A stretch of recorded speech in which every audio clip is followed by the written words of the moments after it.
When you owe debt that you cannot pay, most will look to one of two options: debt settlement or bankruptcy. What many don't realize is that in some circumstances there's a potential for additional tax liability even if you pay off most of the debt. This potential tax liability comes in the form of a 1099-C. Here's how it works. If you owe a debt and the creditor cancels or forgives any of the amount, they are required to send you an IRS Form 1099-C for the forgiven amount. Then you have to add this amount onto your gross income when you calculate how much tax you owe the government at the end of the year. For example, if you owe $20,000 on a credit card and enter into a settlement where you agreed to pay $13,000 as payment in full, then the credit card company would be required to issue you a 1099-C in the amount of $7,000, the amount that they forgave. Then, when you went to prepare your tax return, you would have to add an additional $7,000 onto your gross income and potentially end up paying additional taxes on that amount. Now, to me, this law has always seemed to have the effect of kicking someone when they're down.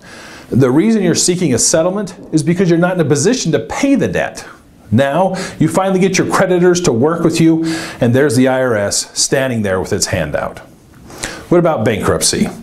Bankruptcy would seem to be the ultimate in debt forgiveness, as almost all of your unsecured debts are completely eliminated.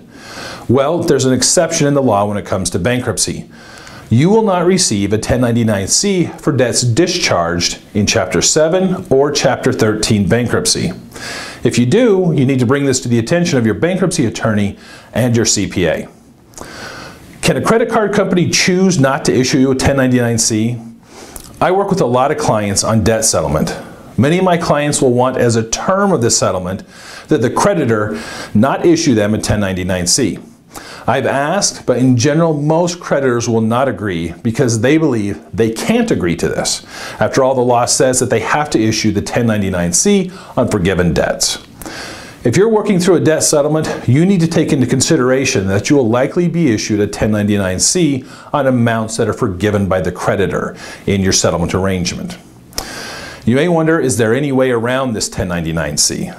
If you're working on settling your debts and know that you'll be receiving a 1099-C next year during tax season, then it's a good year to spend some extra cash and hire a CPA to assist you with your tax return. There are exceptions to the rule on 1099-C liability, and you may qualify. For example, if you are insolvent at the time when the 1099-C is issued, then you will not be required to pay tax on the amount in the 1099-C. The IRS defines insolvency as when a person's liabilities, their debts, exceed their total assets. So if you have more debt than assets, you may be considered insolvent by the IRS and thus would qualify for one of the exceptions to the rule when it comes to 1099-C tax income.